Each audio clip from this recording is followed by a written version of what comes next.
So the only details that we have really of what played out in those last few minutes is the information that's come in from the Ministry of Civil Aviation. And they've released a detailed minute-by-minute account of the sequence of events. It throws up a lot more questions of exactly what happened. Because if you look at the details that the Ministry of Civil Aviation has put out, they talk about how the ATC did give clearance to land. And so all of the claims by the operator that, this was because of poor weather conditions, this was because of poor visibility, all of that falls flat. The other aspect of it is that the Ministry of Civil Aviation says there was no readback clearance. Now, to explain that in layman terms, what that means is essentially when the ATC communicates something to the pilots acknowledge it. They give an affirmation that we have heard you, we are okay to land. That didn't happen. So that did raise a needle of suspicion for the ATC a little too late, because a minute later, the flight wasn't shown reflecting in the radar. And then, of course, there was that horrifying CCTV footage that emerged of the crash actually taking place, the massive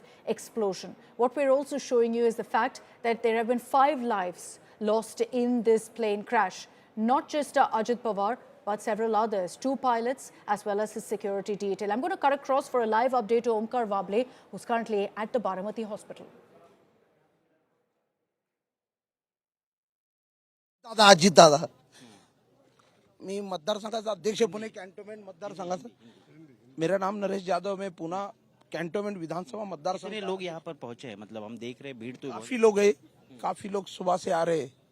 किसी ने बताया दादा को यहाँ रखा है, समझ में नहीं आ रहा है क्या बोल रहे। जीवन के 26 साल जिस व्यक्ति के साथ गुजारे, 3-4 रोज पहले भी उनसे मिला था, दादा के मुंह से निकल गया सुबह के वक्त। बिल्कुल मेरे हाथ पैर चल रहे तब तक लोग मतलब दादा हाथ जोड़ के ऐसा मत बोलिए, भगवान आपको दीर्घायुष्य दे। क्या पता था उनकी होनी, जैसी बात बोलते वैसी हो जाएंगी। बिल्कुल। तो एक बात इन्होंने कही कि इस महाराष्ट्र के राजनीति के ध्रुव तारा के रूप में अजीत पवार को देखा जा रहा था और एकच वादा अजीत दादा नाम से जो घोषणाएं यहाँ पर सुनाई दे रही है वो आज महाराष्ट्र भर में गूंजती नजर आ रही है। अजीत दादा अमर रहे। Okay, so that's Ritvik Balekar reporting for us from the Baramati hospital. A huge crowd that's gathered there. You won't believe the emotions running through Baramati. Just some of the images that our reporters have been sending us shows you the sea of grief across Baramati. They considered Ajit Pawar their own. He was a part of their family. He was essentially someone who they'd seen over the years evolve, not just as a politician, but someone who was a caretaker of Baramati. So emotions running high visibly in Baramati among NCP, actually among politicians cutting across party lines, because that's who Ajit Pawar really was. Someone who was extremely witty, someone who was close to so many politicians and had interacted with so many up close and personal in Maharashtra. We'll get you those tributes in just a bit, but I want you to take a look first at the report that leads to all of these questions of the mystery of this plane crash. It's clearly not a clear-cut answer of what led to the clash. Right now, there are so many questions that still loom on this crash. Take a look at this report.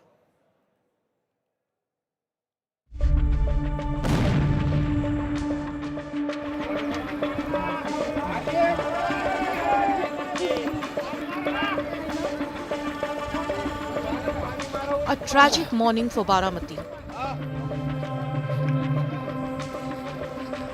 A city nurtured by the Pawar family witnesses the untimely death of its benefactor, Maharashtra Deputy Chief Minister and NCP Chief Ajit Anantrao Pawar in a plane crash on Wednesday.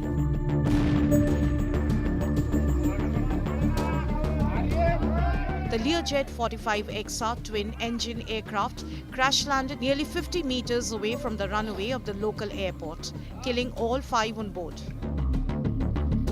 The sequence of events that led to the crash posed several questions. The aircraft first came in contact with Baramati ATC at 8:18 a.m. The aircraft's next call was when the plane was 30 nautical miles away from Baramati. They were advised to descend in at pilot's discretion. The crew inquired about the winds and visibility. They were informed that the winds were calm and visibility was around 3,000 meters. The aircraft reported on the final approach of runway 11, but the runway was not in sight to them. The plane turned around. After the go-around, the aircraft was asked about its position and the crew reported on final approach of runway 11. The crew was asked to report if the runway was in sight. The crew initially replied, and I quote, "Runway is currently not in sight. We'll call when runway is in sight," unquote. After a few seconds, the crew reported that the runway was in sight. The aircraft was cleared to land on runway 11 at 8:43 a.m. IST. However, they did not give a read back of the landing clearance. Next, the ATC saw flames around the threshold of runway 11 at 8:44 a.m. IST. There was no mayday or any kind of distress call by the pilot to ATC before the crash, which has now added to the mystery behind the crash. Incidentally, Baramati is an uncontrolled airfield. Traffic information is provided by the instructors and pilots from the flying training organizations at Baramati who man the ATC. The sequence of events released by the government is based on the info given by the persons handling the ATC when the crash took place. Soon after the crash, emergency services were rushed to the site. The wreckage of the aircraft was located on the left side of runway 11.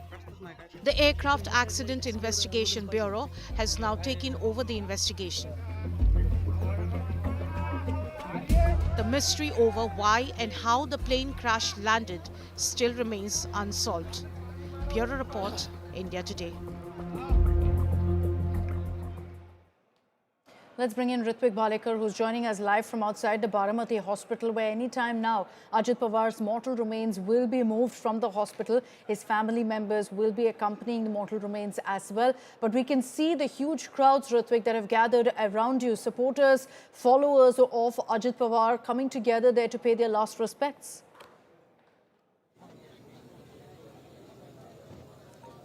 Absolutely, I'm standing amidst a sea of people which have gathered from across Maharashtra to pay their final, tribute and respects to Ajit Pawar, their beloved leader.